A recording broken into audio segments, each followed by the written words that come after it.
Welcome to Wines We Drink, a podcast for wine lovers and learners. I'm Charlotte Norsworthy Varnum, and together with my counterpart Keith Herndon, we'll be exploring a new wine each week. Keith is a lover of wine, and I'm a learner of wine, and we hope you'll sip along with us.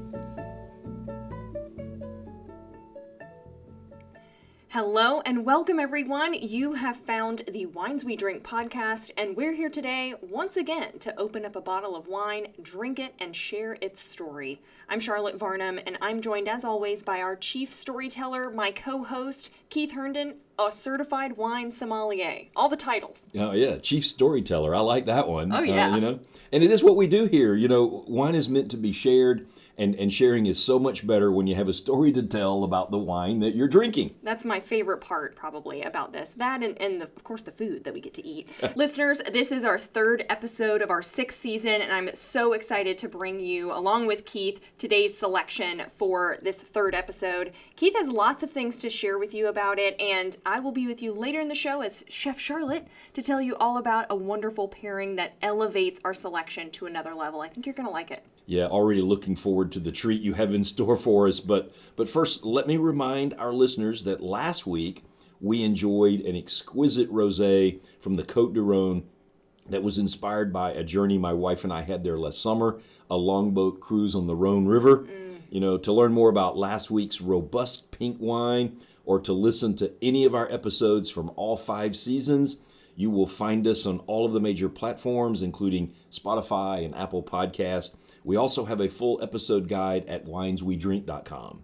Last week's wine was inspired by your travels in France, and this week's wine comes from your travels in Napa. So please tell our listeners about the wine that we're going to be drinking today. Yeah, sure. We've had so many wonderful trips to Napa over the years. I've said before, I call this my happy place. and there's something special about sitting in the courtyard at Trefethen Winery and sampling a flight of their beautiful wines. The last time we were there, I was smitten by their dry Riesling. And that's what we're drinking today, although a more recent vintage from that trip. Today's selection is from the 2024 harvest. When Keith approached me about this year's selections and offered up this special Napa dry Riesling, I knew we had a winning episode. Yeah, the Riesling varietal is mostly associated with Germany, especially the Mosel region. After all, 40% of this grape's global production is in Germany. There are also great Rieslings from Alsace in France and Clare Valley in Australia.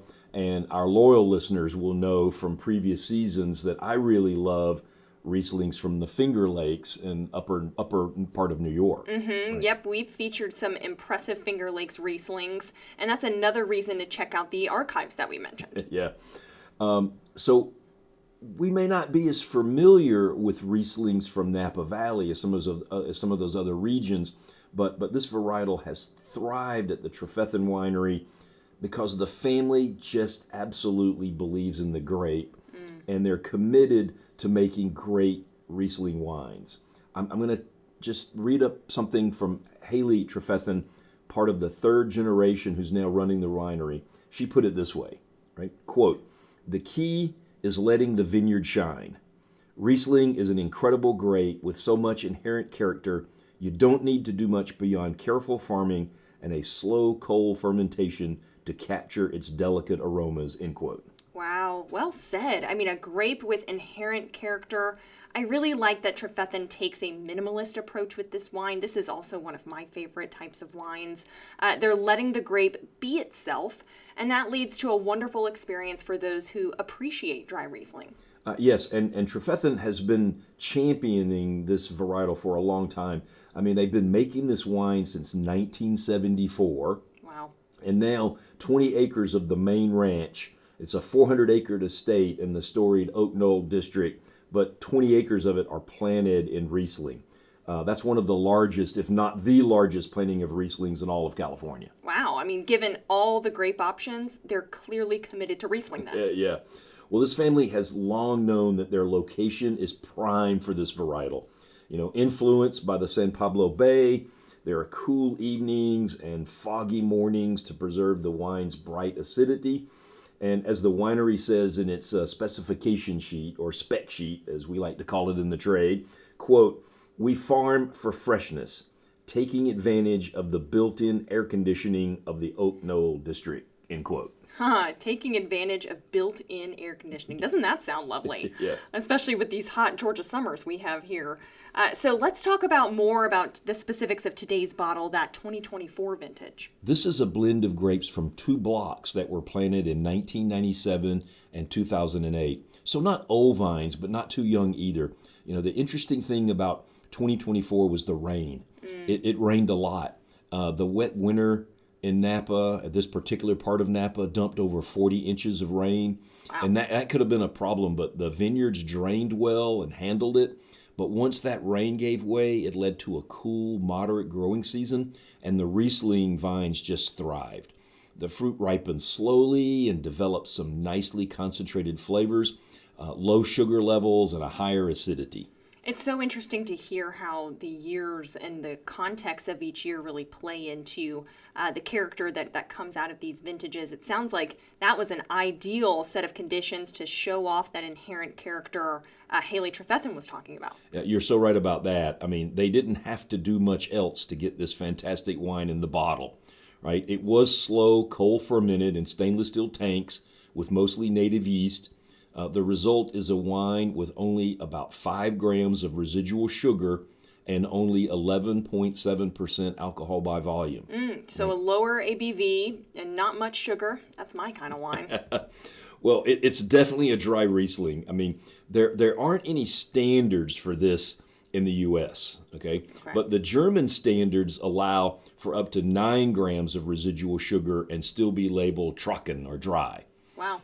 Interestingly, Alsace Rieslings from France used to have to be at a 4 grams or less to be labeled dry, but they've had some recent changes in their regulations, largely due to climate change, and that increased to 9 grams as well, provided that there is enough acidity in the bottle there to create a wine balance. But my point there is, you know, at 5 grams of residual sugar, this is definitely a dry Riesling based on almost any standard. Right, by any measure. Right. And I would say, as our designated chief storyteller, I'm liking that addition here. I think you've done quite a thorough job of kind of explaining the story behind today's wine.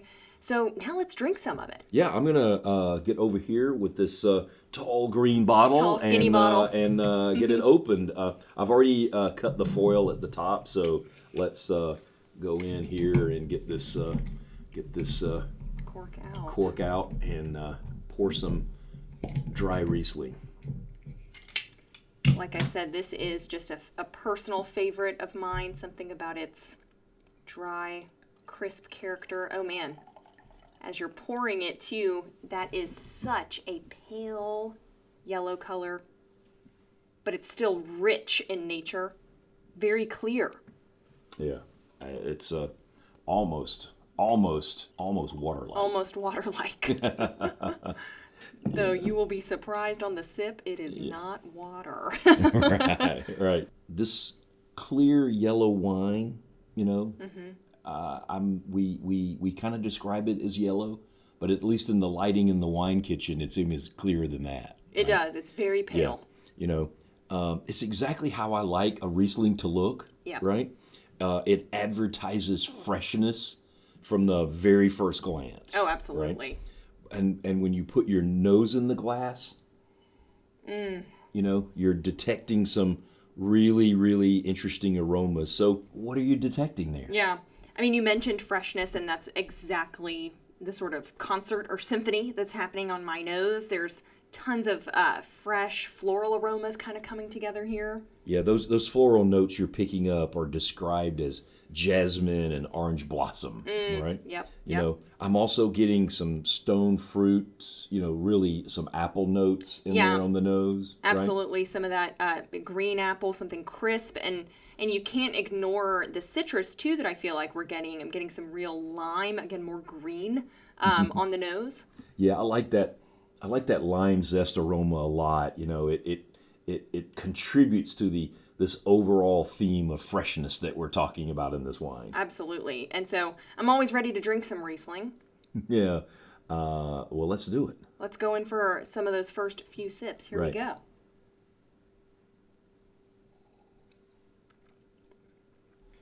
Wow. I mean, freshness encapsulated. The aromas are one thing, but drinking this wine, really what that means is you're meant instantly with such a lively acidity. It's like a burst, and it's so wonderful. Okay, another sip going in. Yeah. So refreshing, tart, dry. I really like the tropical vibe, too, that I feel like this wine is delivering on. Yeah, tropical vibe, that's great. The official tasting notes call that guava. Ah, right? Yeah. And that plays right into some of the stone fruit notes. I'm going to call that, peach. We got the apple notes on the nose. Yeah, absolutely. On the palate, I think you get to pull out the peach notes, right? Yes, and you were saying, apple flavor, but specifically like a tart apple that's coming through. Granny Smith apples, to be precise. Yep. Right? Yep. It's not overly tart, but that stone fruit profile, it just works so well with the citrus notes, and then that just leads to this really balanced wine. Absolutely. Those citrus notes do give us a nice long finish too.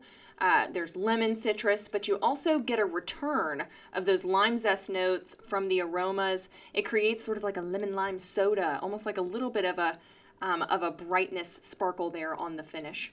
Well, Wine Searcher puts this bottle in its tropical and balanced category. Fun. So I think we're right on point with the critics today. Yes, right? I'll say. Tropical and balanced is a perfect description for this Napa Riesling. And you mentioned earlier that the ABV is under 12%. So this is simply an easy sipping wine for those summer patio or pool parties. Once again, another inspired selection from your Napa trips. Yeah, well, we're not the only ones who like Trefethen's dry Riesling. I mean, the consumer ratings on the Vivino app, based on the last 3 vintages, give it 4.1 out of 5 stars, which places it among the top 3% of wines in the world. And James Suckling awarded it 91 points. Wow. Okay, so it's not surprising then to see such great scores for a wine like this, especially now that we're tasting it here again together. But what is it going to cost our listeners to get this wine? The winery has it listed online for $35. Okay. And the Vivino app has had the national average price at as low as $25 when you take advantage of some case deals that were out there in the market at the time of our recording. So let's just say this wine is sitting in that $25 to $35 range, and that makes it an exceptional value. Absolutely. Quite a comfortable range and a really great example of value, just like last week's wine. We're really off to a great start this season. I mean, this one offers Napa deliciousness from a well-respected, family-owned winery. An exceptional wine to share with your friends and family here this summer. Yes, and when you share this wine, it is always great to pair it with the right food and complimentary cheese. So please stay with us through a brief break, and when we return, my co-host will shift into Chef Charlotte mode and bring you her suggestions for how to make this wine sing with food. Yes, I'm excited. We'll be right back. I'm looking forward to sharing a special dish with you.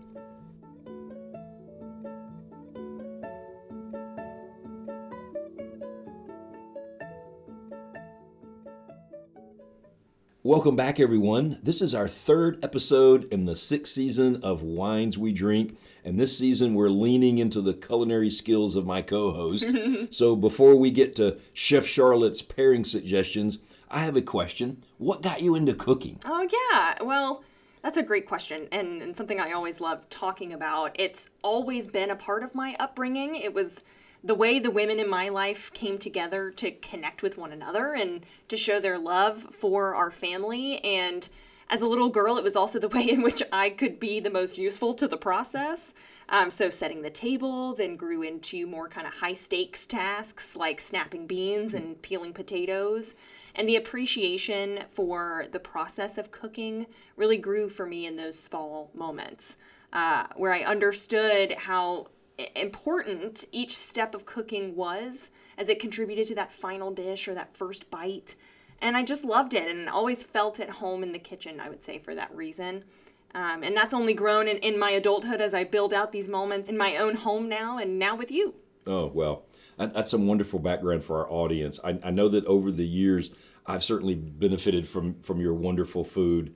It's been just such a joy watching you bring dishes to life and then sharing them with your friends and family. Yes, oh, thank you for saying that. I have so much fun thinking about the wines you've selected for this show this season, and then getting the chance to collaborate with you on a shared vision to put these wines in their best light through appropriate pairings with food and cheese. That's just a dream, right? So sure, you can sip on a glass of wine by itself and absolutely enjoy it, but I really believe that wine needs food to show off its true essence. Excellent. I agree with you 100%. Food and wine pairing is so important. So let's start diving into the essence of today's wine with the cheese pairing first. What suggestion do you have for our listeners?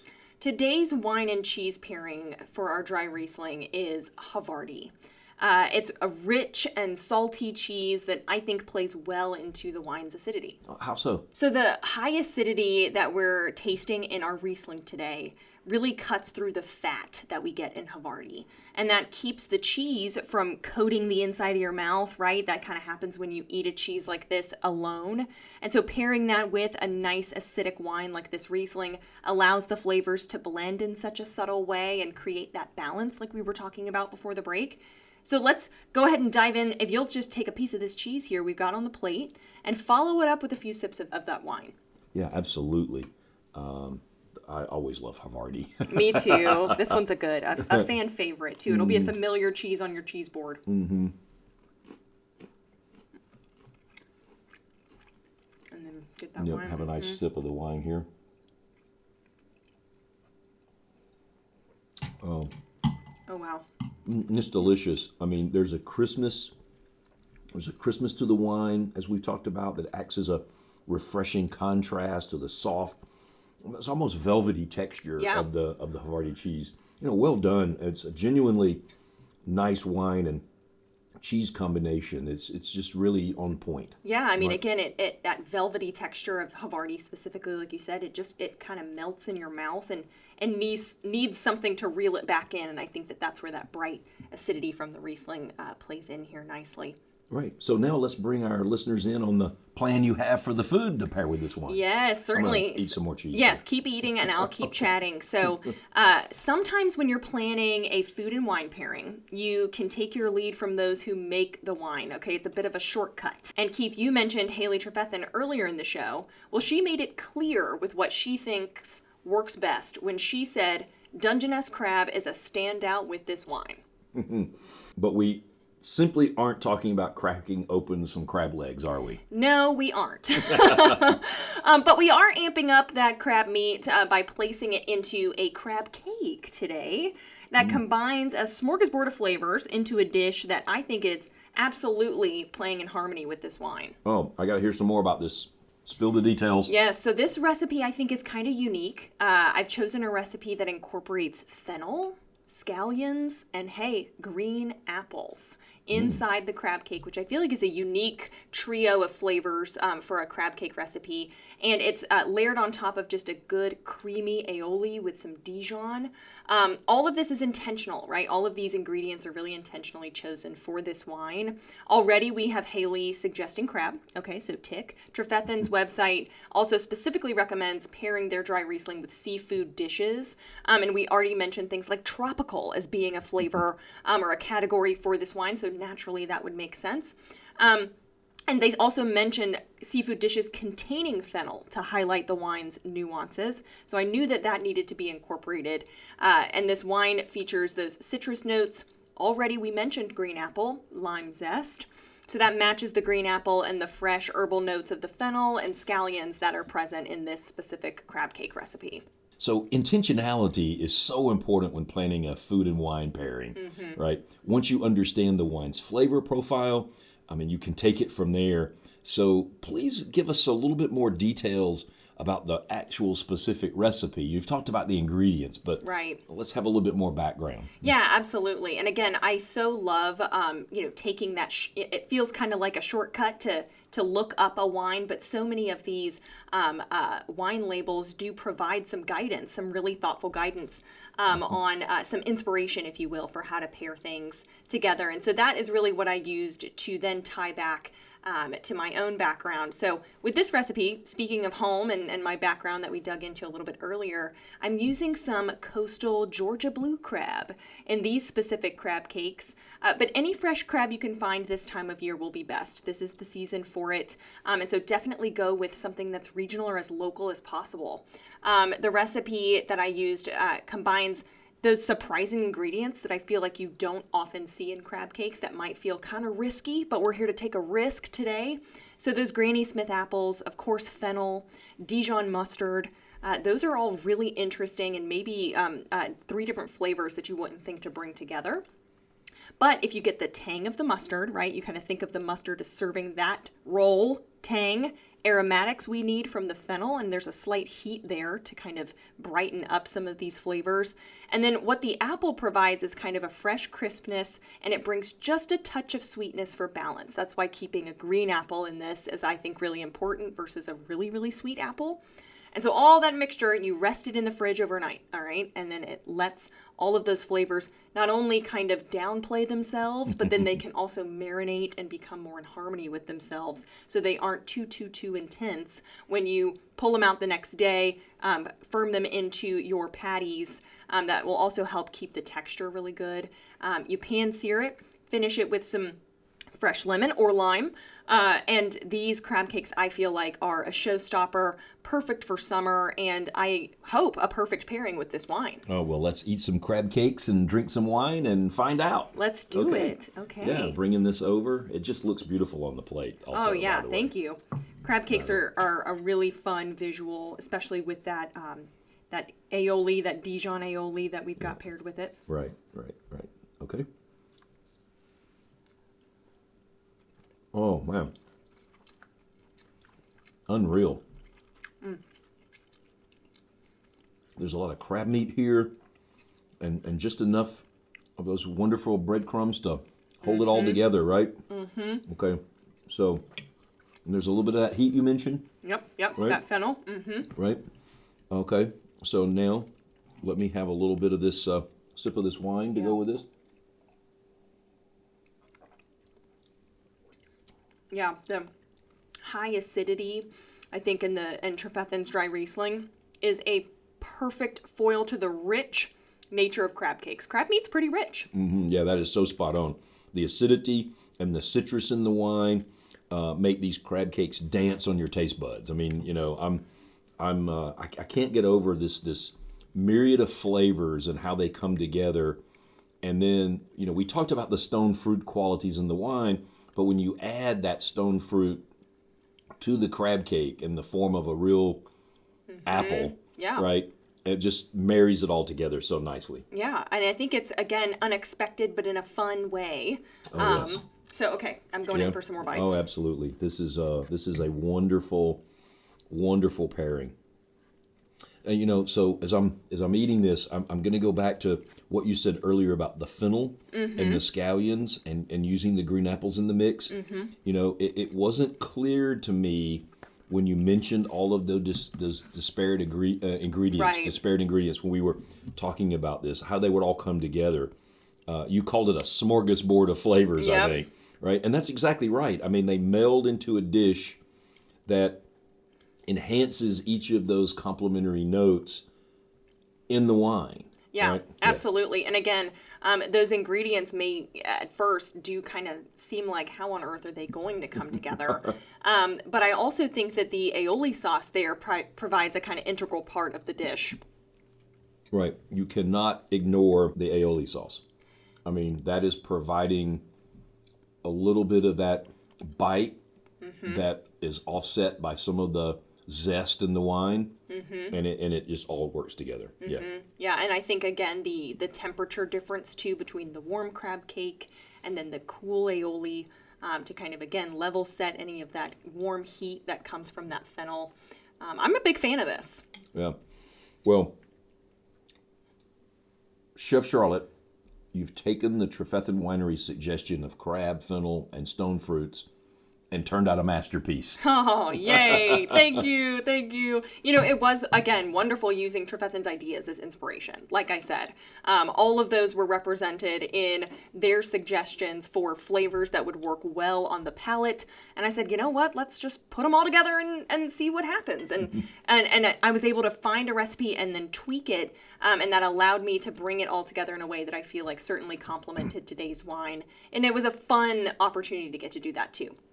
Well, I'm going to eat some more, right, Yep. as we close out the show. But we must bring today's segment with Chef Charlotte to a close. But listeners, again, don't fret too much because we're going to do this all again next week. And next week's wine came to us through an incredibly special recommendation. We mentioned this on the opening show that your mom and dad had recommended a wine for us. So Yes. give So us a little sneak preview. Speaking of my background on this episode, my background will continue in the next one. We're going to be featuring a wine that my mom and dad found for us on their vacation trip to Oregon's Willamette Valley. So it's a mom and dad special. It's on the books for next week, folks. I don't want to give too much away, but let's just say that it's a unique offering from one of the region's best producers. And yes, I've been to this winery. Mm-hmm. So he can vouch. On one of my wine trips, right? Okay. Well, thank you, Keith. And until next week, cheers, everyone. Yes, cheers. Thanks for listening to Wines We Drink. Listen to our other episodes anywhere you get your podcasts, and be sure to follow us on Instagram at The Wines We Drink, and check out our episode guides at wineswedrink.com. Cheers.